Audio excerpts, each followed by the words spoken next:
اس حدیث کو ثواب کی نیت سے سنیں تاکہ آپ کو ثواب مل سکے، اجر مل سکے۔ کعب رضی اللہ تعالی عنہ بن اجرہ کہتے ہیں کہ ایک مرتبہ نبی کریم صلی اللہ علیہ وآلہ وسلم نے ارشاد فرمایا کہ ممبر کے قریب ہو جاؤ۔ ہم لوگ حاضر ہو گئے۔ جب حضور صلی اللہ علیہ وآلہ وسلم نے ممبر کی پہلے درجے پر قدم رکھا تو فرمایا آمین، جب دوسرے پر قدم رکھا تو پھر فرمایا آمین، جب تیسرے پر قدم رکھا تو پھر فرمایا آمین۔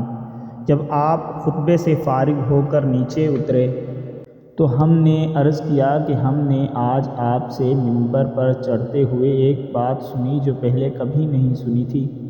آپ صلی اللہ علیہ وآلہ وسلم نے ارشاد فرمایا کہ اس وقت جبرائیل علیہ السلام میرے سامنے آئے تھے۔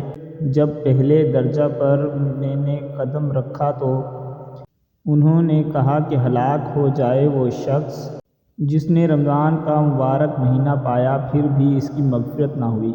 میں نے کہا آمین۔ پھر جب میں دوسرے درجہ پر چڑھا تو انہوں نے کہا ہلاک ہو جائے وہ شخص جس کے سامنے آپ کا ذکر مبارک ہو اور وہ درود نہ بھیجے۔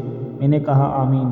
جب میں تیسرے درجہ پر چڑھا تو انہوں نے کہا ہلاک ہو جائے وہ شخص جس کے سامنے اس کے والدین یا ان میں سے کوئی ایک بڑھاپے کو پاوے اور وہ اس کو جنت میں داخل نہ کرائیں۔ میں نے کہا آمین۔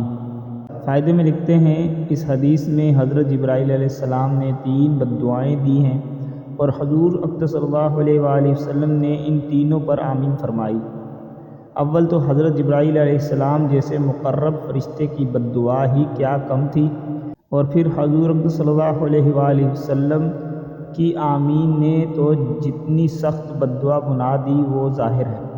اللہ ہی اپنے فضل سے ہم لوگوں کو ان تینوں چیزوں سے بچنے کی توفیق عطا فرمائے، آمین، اور ان برائیوں سے محفوظ رکھے، ورنہ ہلاکت میں کیا تردد ہے۔